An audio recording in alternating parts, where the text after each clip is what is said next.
जंगल की अनाज मंडी तवे की तरह तप रही थी। हर तरफ अफरा तफरी मची थी क्योंकि दुष्ट सेठ कालू कौवा अपनी खाली गद्दी पर बैठा गुस्से में पैर पटक रहा था, जबकि पूरा जंगल उसकी दुकान छोड़कर नदी किनारे खड़ा था।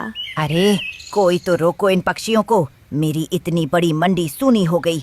मेरा सारा अनाज सड़ रहा है। वो मामूली गरीब चिड़िया तरबूज के अंदर ऐसा क्या बेच रही है कि सब वहाँ भागे जा रहे हैं। अजी सुनते हो, वो तरबूज नहीं, जादू का ठंडा महल है। हमने लात मारकर उसके तिनकों के आशियाने को उजारा था। आज उसकी अक्लमंदी ने हमारा पूरा धंधा चौपट कर दिया। हम कंगाल हो गए जी। सेठ जी, जब नियत में खोट और दिल में लालच हो तो सोने की हवेली भी शमशान लगती है, और जब मेहनत सच्ची हो तो कुदरत एक तरबूज को भी महल बना देती है।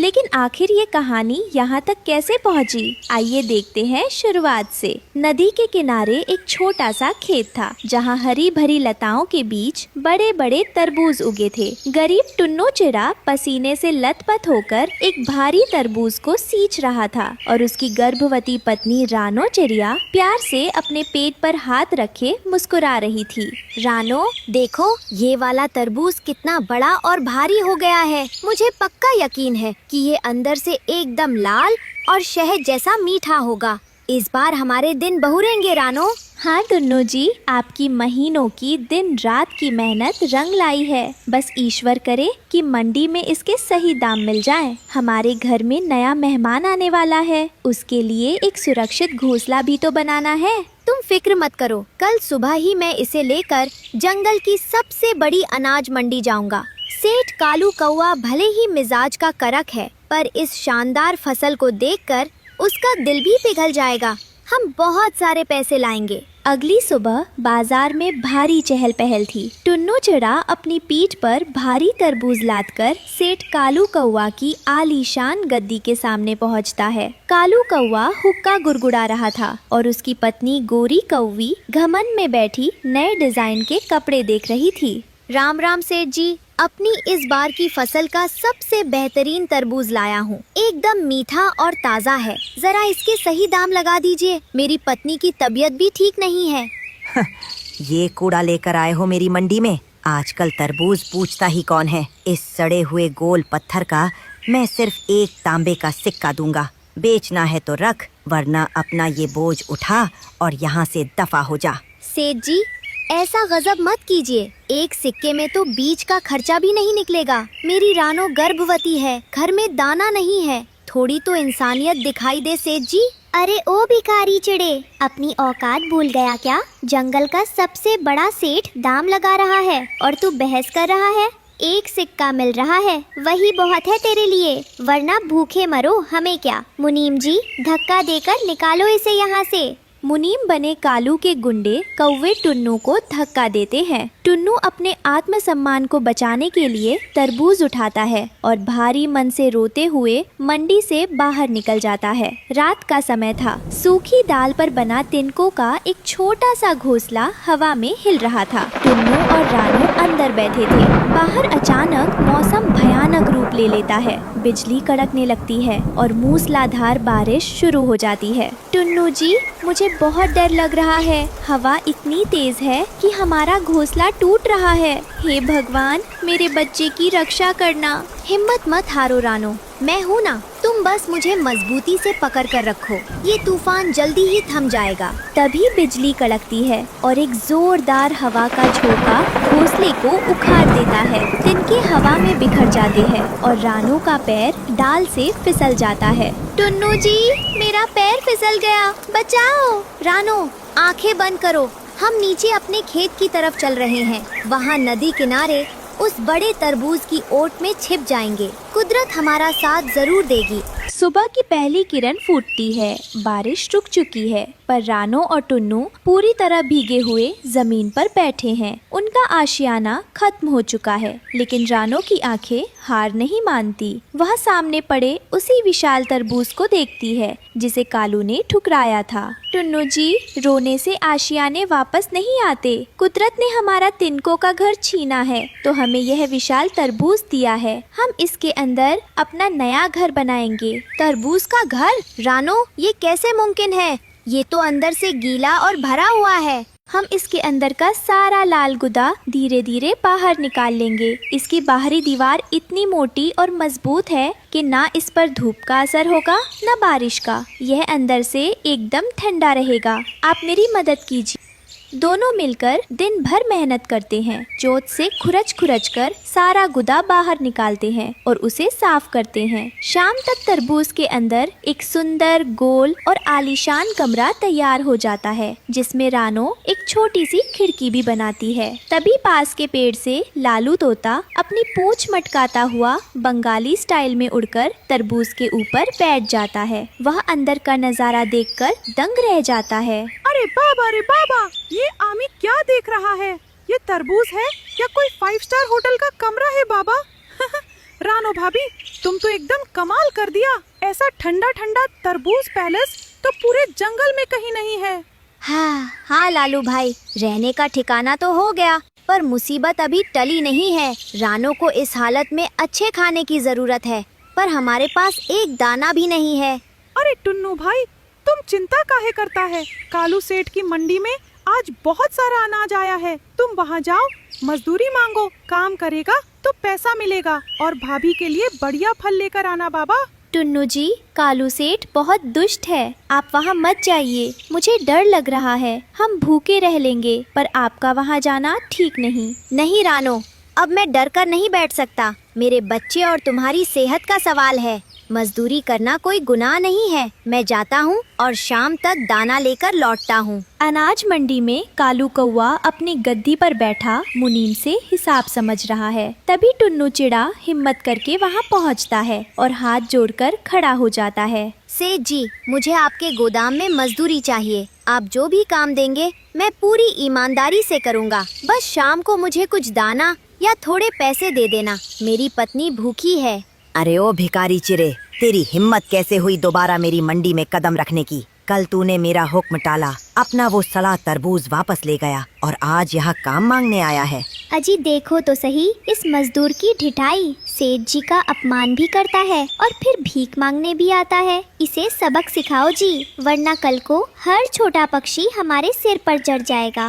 मुनीम, उठाओ लाठी और मारो इस भिखारी को। इसे ऐसा सबक सिखाओ कि ये दोबारा मंडी का रास्ता भूल जाए। कालू के गुंडे कौवे टुन्नू पर टूट पड़ते हैं। वे लाठियों से और अपनी नुकीली चोट से टुन्नू को मारने लगते हैं। टुन्नू जमीन पर गिर जाता है। उसका पूरा शरीर लहूलुहान हो जाता है। सेठ जी मत मारो, मेरी गर्भवती पत्नी घर पर अकेली है। मुझे जाने दो, दया करो सेठ जी। भाग यहाँ से। अगर दोबारा इस मंडी के आसपास तेरी परछाई भी दिखी तो तेरे पंख नोचकर नदी में फेंक दूंगा।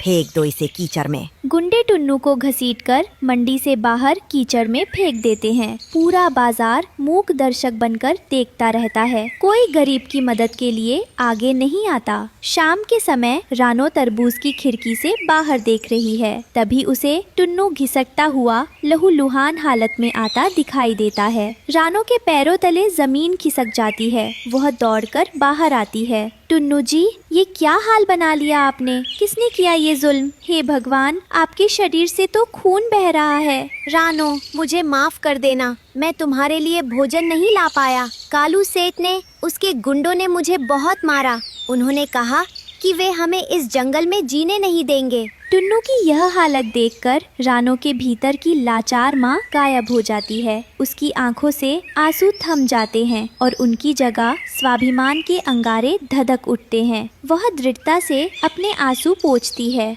बहुत हुआ टुन्नू जी, अब रोने और हाथ फैलाने का वक्त खत्म हो गया। उस दुष्ट कालू सेठ ने सिर्फ आपके शरीर पर वार नहीं किया, उसने हमारे आत्मसम्मान को ललकारा है। अब हम उसके आगे कभी भीख नहीं मांगेंगे। हम अपना रास्ता खुद बनाएंगे।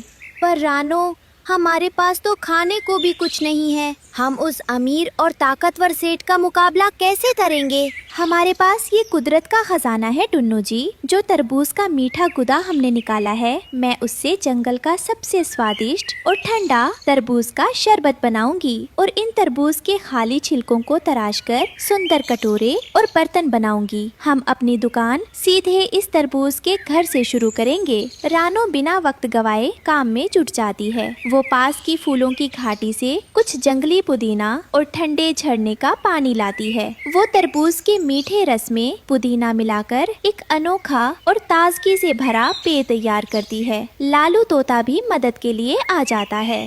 अरे बाप रे बाप, रानो भाभी, ये तो अमृत है बाबा। इतनी भयंकर गर्मी में ऐसा ठंडा और मीठा शरबत पीकर तो मुर्दा भी खरा हो जाए। आमी तो पूरा जंगल को बुला कर लाएगा अभी। हाँ लालू भाई, पूरे जंगल में ढिंडोरा पीट दो। कह दो कि रानो चिड़िया के तरबूज महल में आए। यहाँ भीषण गर्मी से राहत भी मिलेगी, और वो भी कालू सेठ की मंडी से आधे दामों पर। दोपहर के 12 बज चुके हैं। आसमान से आग बरस रही है। कालू सेठ की मंडी में उमस और गर्मी के मारे सारे पक्षी बेहाल हैं। तभी लालू तोता हवा में उड़ते हुए जोर जोर से चिल्लाने लगता है। सुनो सुनो सुनो, जंगल के वासी भाइयों और बहनों, कालू की गरम मंडी छोड़ो और नदी किनारे रानो भाभी के तरबूज पैलेस चलो। वहाँ मुफ्त में ठंडी हवा मिलेगी और सिर्फ एक छोटे सिक्के में अमृत जैसा ठंडा तरबूज शरबत मिलेगा बाबा। भागो भागो, स्टॉक सीमित है। लालू की बात सुनते ही मंडी में खड़े पक्षी, हरियाली तोती, बबली कबूतरी और बाकी सब कालू की दुकान छोड़कर नदी की तरफ दौड़ने लगते हैं। अरे भाई, यहाँ कालू की मंडी में तो गर्मी से दम निकल रहा है। ऊपर से ये सड़ा हुआ अनाज महंगे दाम पर बेचता है। चलो रानू के पास चलते हैं। हाँ, रानो बहन, मजा आ गया। तुम्हारा ये तरबूज का घर अंदर से इतना ठंडा है कि बाहर की धूप का पता ही नहीं चल रहा। और ये शरबत तो कमाल है। आज से हम अपना सारा सामान तुम्हारे यहीं से खरीदेंगे। देखते ही देखते रानो के तरबूज के घर के बाहर खरीदारों की लंबी कतार लग जाती है। रानो का बिजनेस सुपर हिट हो जाता है और उनके पास पैसों के सिक्कों का ढेर लग जाता है। टुन्नू भी अब ठीक हो चुका है और खुशी नवांसी खुशी सबको शरबत परोस रहा है। दूसरी तरफ अनाज मंडी पूरी तरह सूनी हो चुकी है। कालू कौवा की दुकान पर मक्खियाँ भिन-भिना रही थी। उसकी तिजोरी खाली पड़ी थी। बर्बाद हो गया मैं। मुनीम, आज एक भी सिक्का नहीं आया। वो मजदूर चिड़िया रातों रात इतनी अमीर कैसे हो गई? कोई जाओ और उसके तरबूज के घर को नष्ट कर दो। अजी, अब ये गलती मत करना। पूरा जंगल रानो के साथ खड़ा है। अगर हमने उसके घर को हाथ भी लगाया तो जंगल के सारे पक्षी हमें मार मार कर यहाँ से भगा देंगे। हमारी हेकड़ी और अमीरी उस तरबूज के आगे हार गई जी। अब तो माफी मांगने की ही भलाई है। शाम का समय था। बरगद के पेड़ के नीचे पूरे जंगल की महापंचायत बैठी है। सबसे ऊंची डाल पर उल्लू बाबा अपनी सफेद दाढ़ी पर हाथ फेरते हुए गंभीर मुद्रा में बैठे हैं। रानो चिड़िया अपने स्वस्थ सुंदर नवजात बच्चे को पंखों में लिए टुन्नू के साथ गर्व से खड़ी है। तभी कालू और गोरी हाथ जोड़े वहाँ आते हैं। रानो बहन, हमें माफ कर दो। हमने तुम्हारे स्वाभिमान को ठेस पहुंचाई। टुन्नू भाई पर हाथ उठाया। आज कुदरत ने हमें हमारे कर्मों की सजा दे दी है। हमारा धंधा चौपट हो गया। हम कंगाल हो गए। हमें माफ कर दो। हाँ रानो बहन, मुझे अपनी अमीरी का बहुत घमंड था, पर आज तुम्हारी अक्लमंदी और मेहनत ने मेरा सिर शर्म से झुका दिया। हमें इस जंगल से मत निकालो, हम सुधर जाएंगे। कालू सेठ, तुमने अपनी ताकत और पैसों के नशे में एक मजदूर और उसकी गर्भवती पत्नी पर अत्याचार किया, पर तुम भूल गए कि कुदरत का न्याय सबसे बड़ा होता है। रानो ने अपनी सूझबूझ से जो तरबूज का महल खड़ा किया, उसने ये साबित कर दिया कि मेहनत कभी किसी की मोहताज नहीं होती।